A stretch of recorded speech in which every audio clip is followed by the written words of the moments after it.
नमस्कार, आप सभी के साथ मैं हूं प्रतिमा मिश्रा। आप देख रहे हैं आड़ी, क्योंकि हमें है देश की पड़ी। देश सन है 13 दिसंबर की उस घटना से जिसमें कुछ लोग संसद की सुरक्षा भेद कर भीतर घुस आए, हंगामा करने लगे, नारेबाजी करने लगे, संसद के अंदर स्मोक बम का इस्तेमाल किया, विजिटर गैलरी में कूदकर अराजकता फैलाई। इस घटना से न सिर्फ संसद की सुरक्षा पर सवाल उठे, बल्कि 22 साल पहले संसद पर हुए आतंकी हमले की बुरी यादें भी इस पूरे वाकये ने ताजा कर दी। सत्ता पक्ष और विपक्ष सभी इसकी निंदा कर रहे हैं। विपक्ष सरकार को इस चूक का जिम्मेदार बता रहा है, सरकारी नाकामी बताकर जवाब मांगा जा रहा है। इन सब के बीच घटना पर अब तक मौन राहुल गांधी को युवाओं की चिंता सताने लगी। दहशतगर्दी जैसे हरकत करने वाले आरोपियों से हमदर्दी जाग उठी।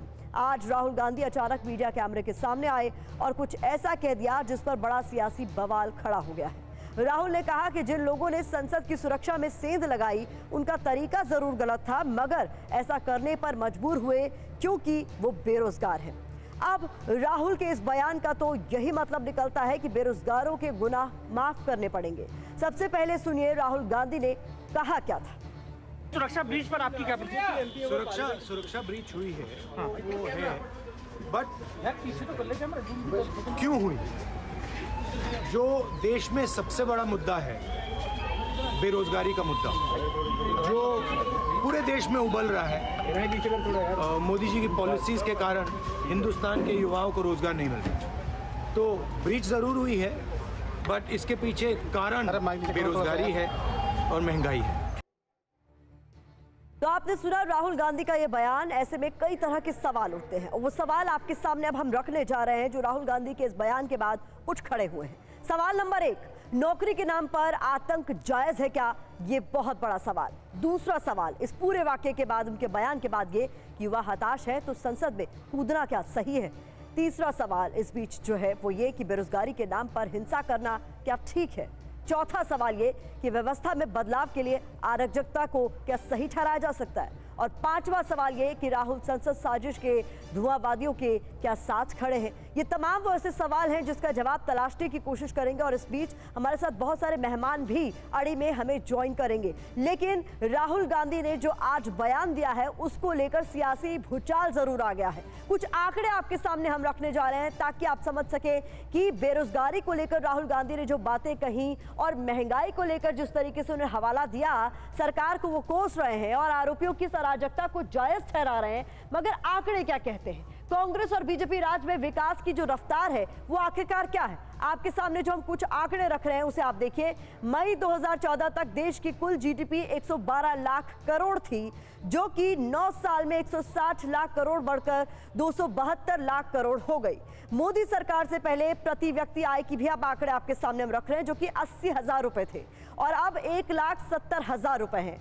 2014 तक बेरोजगारी दर की भी बात कर लेते हैं तो बेरोजगारी दर 3.4 थी 2014 तक, जो 2023 में बढ़कर 8.1% हो गई है।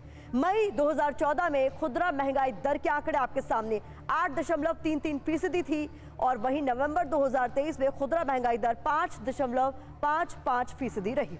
तो ये तमाम आंकड़े आपके सामने रख रहे हैं ताकि इस पर भी आगे हम चर्चा करें। बेरोजगारी और महंगाई की बात करने वाली कांग्रेस राज और बीजेपी सरकार में अब क्या बदला, ये भी आपको समझना होगा। खासतौर पर शिक्षा, स्वास्थ्य, बिजली व्यवस्था कैसी है, आपके सामने हम कुछ आंकड़े रख रहे हैं। 2008 से मई 2014 तक कांग्रेस की सरकार में 33,038 किलोमीटर सड़क बनी और मई 2014 से जून 2019 तक बीजेपी के 4.5 साल की सरकार में 33,361 किलोमीटर सड़क का निर्माण हुआ। 2012 तक 5,56,000 गांव में बिजली पहुंची, जबकि 2022 तक 5,97,000 गांव रोशन हुए। इसके बाद कुछ आंकड़े और ये कि 2014 में मोदी सरकार बनने से पहले घरेलू गैस सिलेंडर की कीमत 414 रुपए थी, जो 2023 में बढ़कर 1,100 रुपए हो गई है। 2014 तक देश में 15,18,000 स्कूल थे, जो कि 2023 में घटकर 14,89,000 हो गए हैं। 2014 में 723 यूनिवर्सिटीज थी, जो कि 2023 में बढ़कर 1,113 हो गई हैं।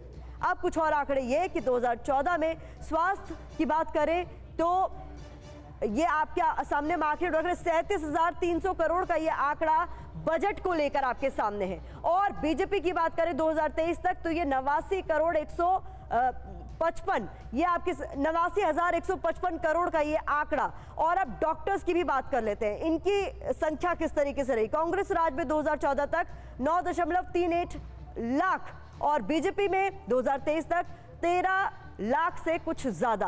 तो ये आंकड़े आपके सामने हम रख रहे हैं ताकि आप समझ सके कि तस्वीर कितनी बदली है।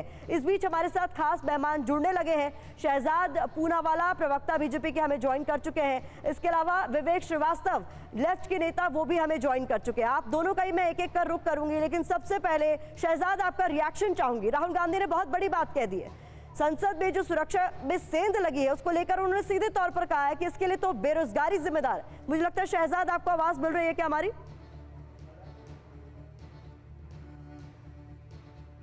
शहजाद को शायद हमारी आवाज नहीं मिल रही है। विवेक जी, आपका मैं रुख करना चाहूंगी। आज जो राहुल गांधी ने बात कह दी, अब इस पर हंगामा बरप रहा है कि जिस तरीके से सुरक्षा सेंध का ये पूरा मामला था, उस पर ये कह देना कि बेरोजगारी की वजह से ये सब कुछ हुआ।